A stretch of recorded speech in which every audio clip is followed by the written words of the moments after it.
This is the story of our company.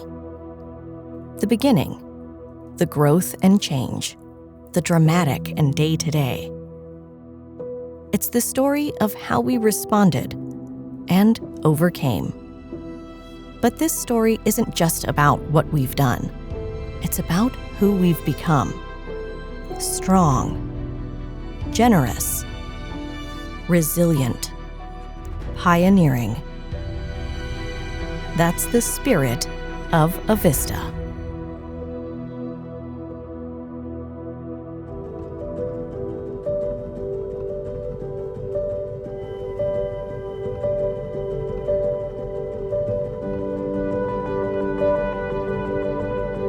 At Avista, we're committed to better energy for life. It's been our vision from the beginning, driving everything we do. And it's why today, after more than 135 years, we continue to be there for our customers and our communities, no matter what. In 1885, the lights turned on in Spokane for the first time. An early electric generator called a dynamo, located in the basement of a flour mill and powered by the Spokane River, provided a direct current to 10 arc lights downtown. Electricity had reached the inland Northwest. A group of local investors and entrepreneurs had a bigger vision. They saw the potential of the Spokane River to power the entire region. On March 13th, 1889, they took a bold step and founded a new company, Washington Water Power. But they faced a rocky start. On August 4th, 1889, fire struck downtown Spokane, spreading rapidly through the city's mostly wooden buildings and decimating its business district. In the end, 32 blocks were leveled, and the community's resolve was severely tested. Some rose to the challenge, while others walked away. One young company showed surprising tenacity. The crews at Washington Water Power sprang into action, working through the night to save and connect arc lights to whatever line they could find. Baling wire, barbed wire, even wires still smoldering from the fire. Remarkably, they restored power the very next day. The city's street lights inside the fire zone and beyond switched on at the usual time, and a tradition of service was born. As the city emerged from the fire and began to rebuild, Washington Water Power was more committed than ever to powering the growing region. By the end of 1890, the company had opened its Monroe Street station, adding a capacity of 1.1 megawatts. Tiny in comparison to our peak load of around 1,900 megawatts today, but substantial at the time. Built for $100,000, or $3.4 million in today's dollars, the station was at the cutting edge of electrical development, with 6 new Edison generators and 2 arc dynamos. One local newspaper declared the design superior to any other in the United States, if not the world. Over the next 3 decades, Washington Water Power continued to increase its capacity by adding new generating stations, including the Post Falls Dam in 1906, the Post Street Station in 1909, and the record-setting Long Lake Dam in 1915. And that was just the beginning. Today, the Monroe Street Dam, the company's oldest, continues to generate electricity, making it both the longest-running hydroelectric generation facility in Washington state and a symbol of Avista's enduring commitment to better energy for life.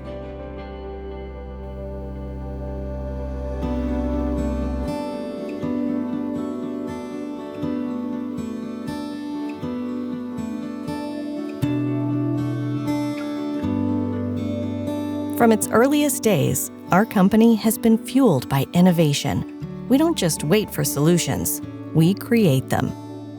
At Avista, we're driven to continuously improve and find better ways to get things done.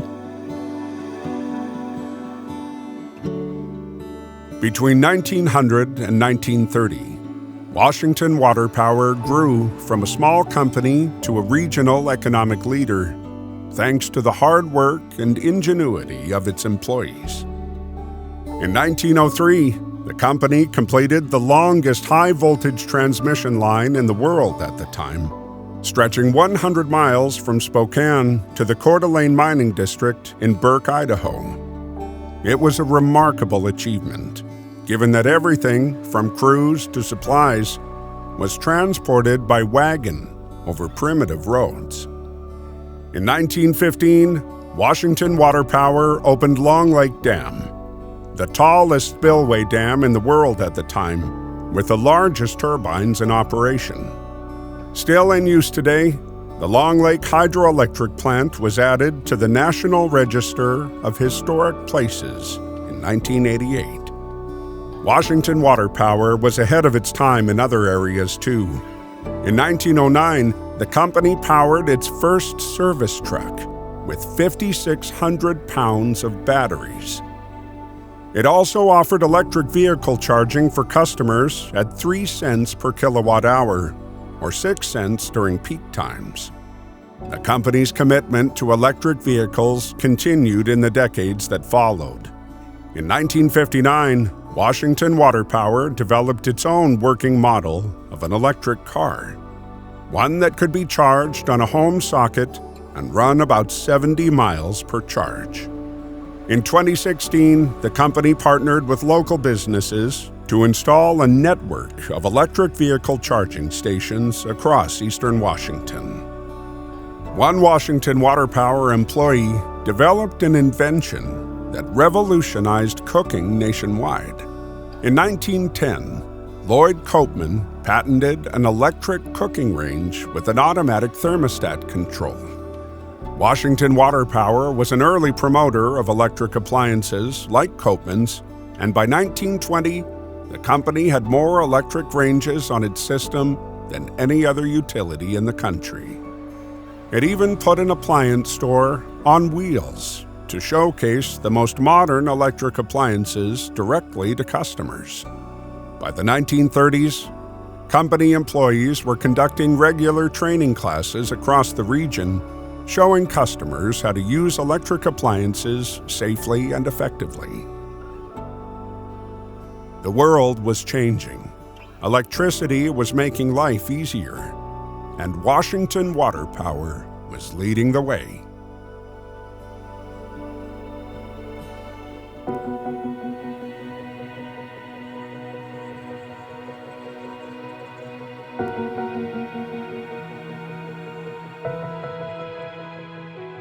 Our job starts with providing safe, reliable, and responsible energy service.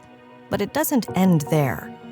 At Avista, we support our communities and promote their well-being. And it's not just something we talk about. It's the heart of what we do. From the beginning, Washington Water Power was more than a power company. It was a civic leader dedicated to giving back to the community. Its efforts continue to benefit our region to this day. One of those efforts gave rise to the public transit system in Spokane. In 1891, Washington Water Power began acquiring cable and electric streetcar lines to promote the city's growth. Soon after, to increase ridership, it incorporated Natatorium Park at the end of a streetcar line. The park featured a roller coaster and other amusement park rides, as well as a swimming pool, ballpark, and more. Ridership peaked in 1910 with 24.7 million tickets sold, which generated almost half the company's revenue. By the 1930s, Spokane streetcars were gradually being replaced by buses, and the last streetcar went out in a blaze of glory on August 31st, 1936, after a parade from downtown to Natatorium Park. In 1945, Washington Water Power sold its interest in the city's buses to the Spokane City Lines Company, which managed the bus system until 1968, when it was transferred to the city of Spokane. This led to the creation of the Spokane Transit Authority, which still operates today. But public transportation wasn't the only benefit to the community. In 1904, the company donated 28 acres to establish Manitou Park on the city's South Hill, a beloved and keystone landmark to this day. And in the decades that followed, it continued to donate land to the community, including nearly 5 acres for Expo 74, now part of Riverfront Park, and more than 500 acres for Riverside State Park. During World War II, Washington Water Power supported the nation's war effort by raising the height of Long Lake Dam to increase electricity output and donating more than 2 million pounds of iron, lead, and zinc, including the iron domes from its Post Street substation. And more than 250 employees served in the armed forces during the war. Today, the company continues to support communities throughout its service territory. Since 2002, its Avista Foundation has led these efforts by providing grants to strengthen communities and enhance lives, particularly in the areas of education, vulnerable and limited income populations, and economic and cultural vitality. It's all part of a long-standing tradition of service that shaped the company, its people, and their communities for over 135 years.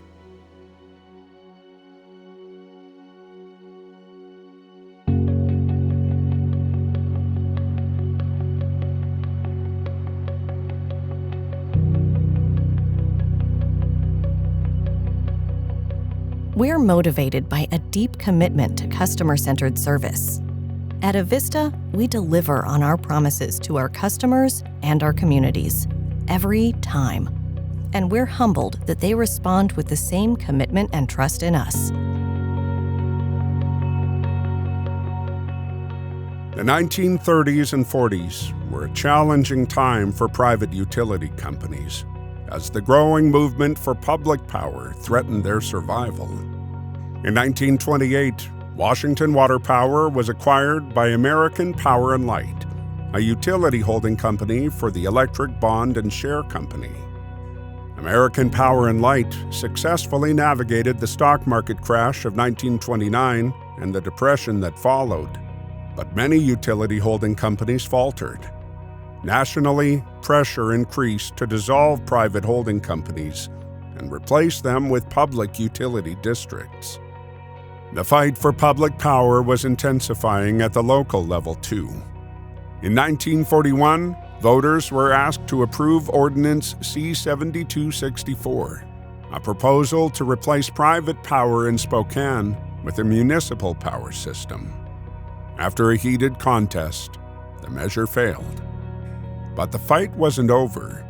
For the next decade, Washington Water Power battled to stay private, suffering a major setback when it was forced to sell its Kettle Falls hydro site to the federal government for less than $8,000 after it had invested over $500,000 in the property. But the company persevered thanks in part to the strong leadership of its fifth president, Kinsey Robinson, who'd started his career as a wagon driver and worked his way up over 30 years. In 1947, Robinson started the Better Service Program, which intensified employees' focus on serving people and building trust. And in the end, customers rallied behind the company and voted not just once, but 3 times to keep it privately owned. The fight reached a crisis point in 1950. Although Kinsey Robinson and the board continued to make the case for staying investor-owned, American Power and Light was ready to move on. It secretly replaced the Washington Water Power Board and negotiated a sale of the company to 3 public utility districts. In a stunning plot twist, the package containing the sales contracts broke open in a New York City post office, and postal employees forwarded it to the only address listed on the documents, the Washington Water Power Company in Spokane, Washington. Robinson took immediate action. A legal battle ensued, playing out in the company's favor. And in April 1952, Washington Water Power separated from American Power and Light and joined the New York Stock Exchange as a publicly traded, investor-owned company. The struggle was finally over, and Washington Water Power had remained true to its values and commitments. Even the utility industry took notice. In 1940, the Edison Electric Institute awarded Washington Water Power its prestigious Charles A. Coffin Medal for excellence in innovation and customer service. The company received the award again in 1950 and a third time in 1955, an unparalleled feat in the utility industry.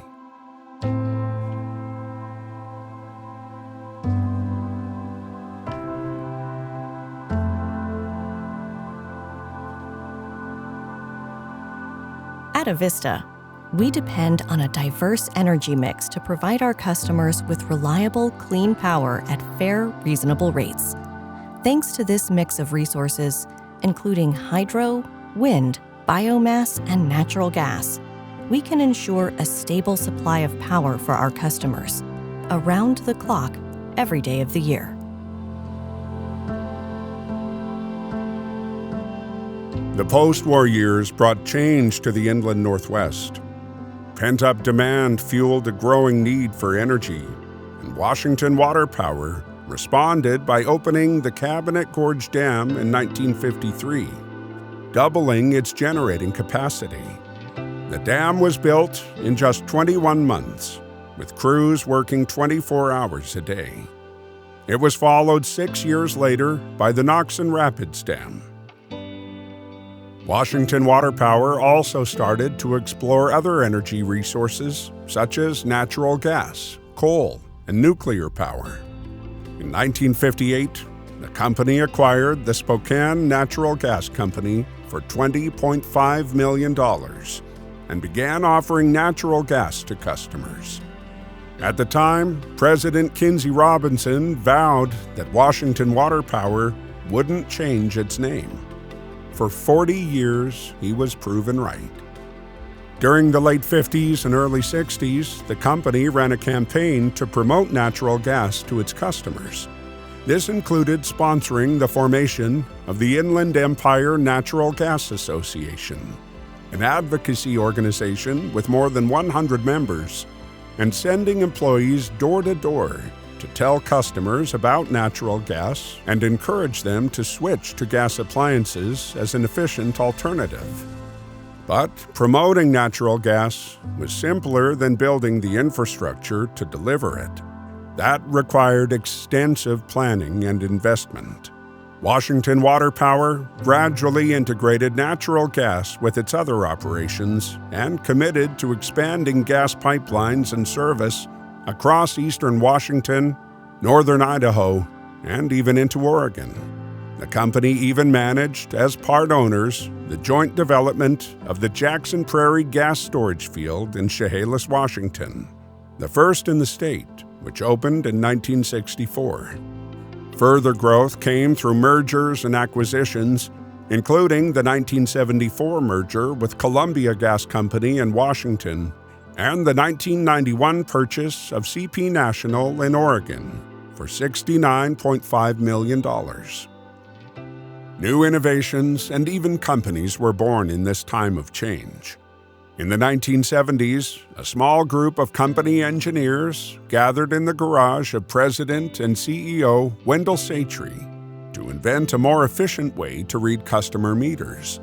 They developed a handheld meter reader that launched a new company called Itron in 1977. It went on to become a global leader in electronic data systems.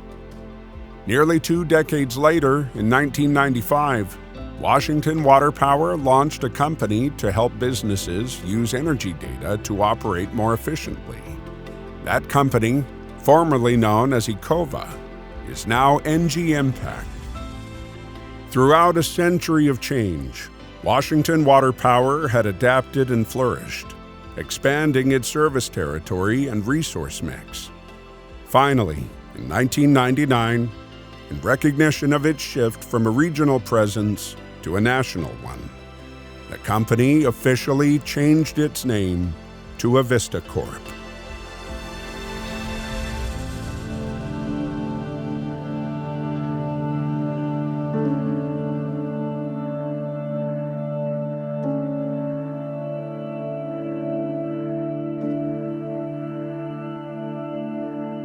At Avista, we know that bringing energy to life goes beyond providing electricity and natural gas.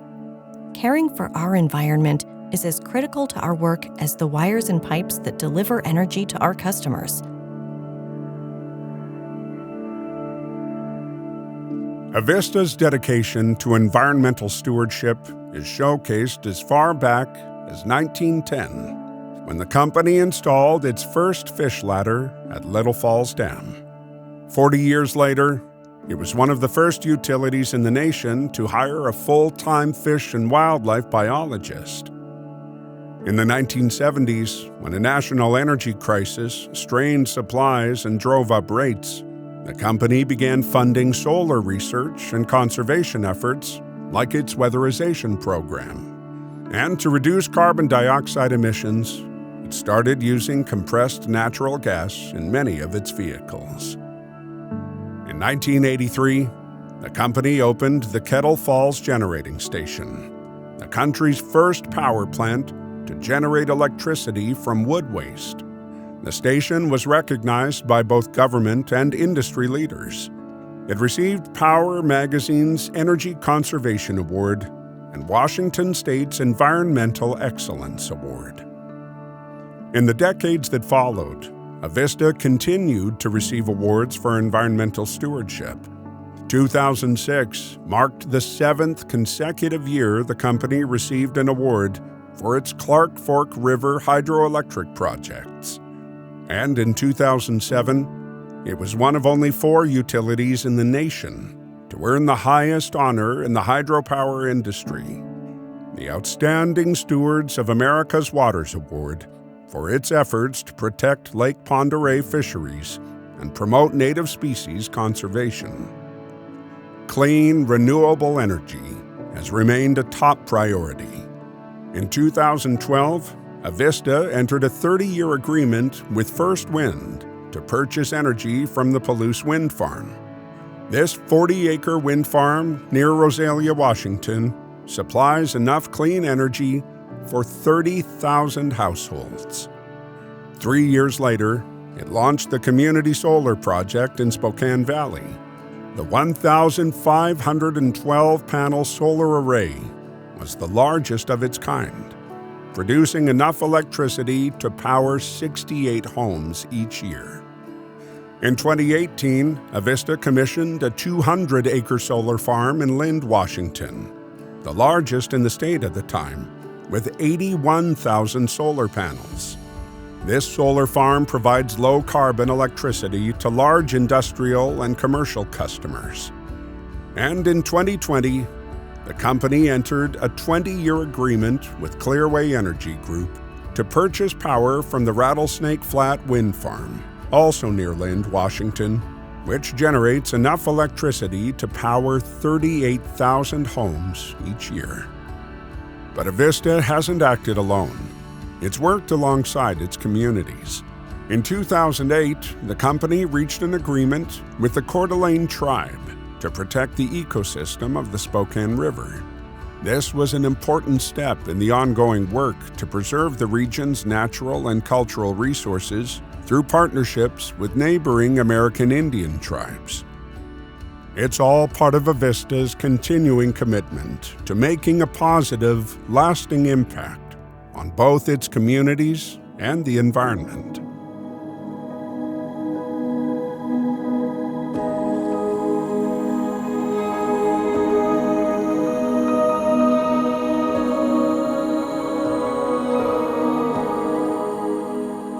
when challenges come, and they always do, our people are ready to roll up their sleeves and be part of the solutions. That's because at Avista, we keep our promises to our customers and communities. In 1996, eastern Washington and northern Idaho suffered one of the region's worst ice storms. Heavy snow and freezing rain downed trees and power lines, knocking out service to more than 100,000 customers. Crews worked around the clock for nearly 2 weeks to restore power and rebuild the grid. Repair costs reached nearly $22 million. But the company took the financial hit itself to avoid affecting customers. In 2015, a record-breaking windstorm struck the inland Northwest, generating wind gusts up to 77 miles per hour and knocking out power to nearly 200,000 people. Avista's crews worked around the clock to remove downed trees, replace poles, and repair lines. They checked over 700 miles of lines and restored power in only 10 days. In 2023, after wildfires burned thousands of acres around Spokane, Avista stepped up with line and gas crews immediately working to restore power and natural gas service and do safety checks for residents. The same year, a major gas pipeline in the Palouse was ruptured by a landowner, causing the company's largest natural gas outage ever. Avista mobilized contractors and partner utilities in a massive effort to restore gas service. Remarkably, they did so in less than a week. But the company does more than step up in a crisis. With new challenges on the horizon, it's developing next-generation solutions and innovations. In 2009, Avista launched the Inland Northwest's first citywide smart grid in Pullman, Washington. It modernized the city's electric distribution system by installing smart meters, intelligent devices that use two-way communication. In 2019, it began installing these smart meters on a broader scale.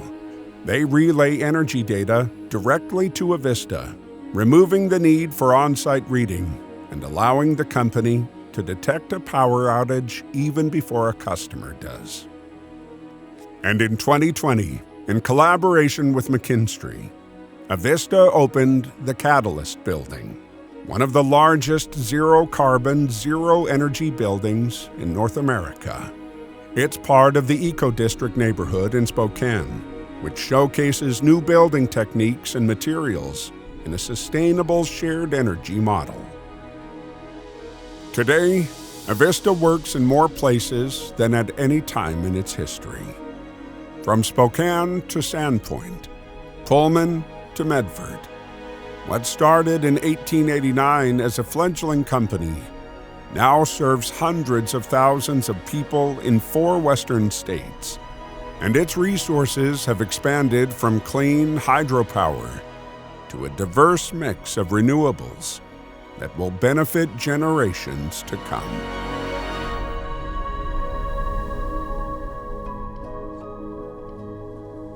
The story isn't over. It continues with each of us and the important work we do every day, serving people, confronting challenges, creating solutions, and giving back. More than 135 years after our story began, we're still going strong, as committed to our customers and communities as ever before. That's the spirit of Avista.